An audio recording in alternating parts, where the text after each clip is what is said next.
At dahil nga po ngayon ay November, so panahon po para magtilik ng kandila, pag-alala sa mga mahal natin sa buhay na sumalakabilang buhay na. So dahil wala po tayo sa Pilipinas, nandito kami ngayon sa Dubai, mayroon din po ditong simbahan ng mga Pilipino, Catholic Church. Ang pangalan po ay St. Mary. So tara, pupunta tayo ngayon dito. Kung makikita nyo, napakarami pong tao, grabe. Hindi na nga po ako nakapasok sa loob. So, ang purpose ko talaga is makapagtirig ako ng kandila. After ng work, so diretso na ako dito. Kita nyo yung pila, ang haba-haba.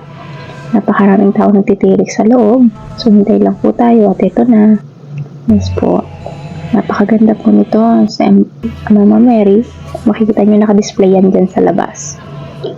At pwede po tayong magdasal. So, tahimik po tayong magsimba ngayon. Panahon ng pagnilay-nilay. Panahon ng pagbabalik loob. At sa bawat dasal, may pag-asa. Sa bawat kandilang tirik, may panibagong simula. Minsan, kailangan lang nating huminto, manahimik, makinig sa tinig ng Diyos sa gitna ng ingay ng mundo.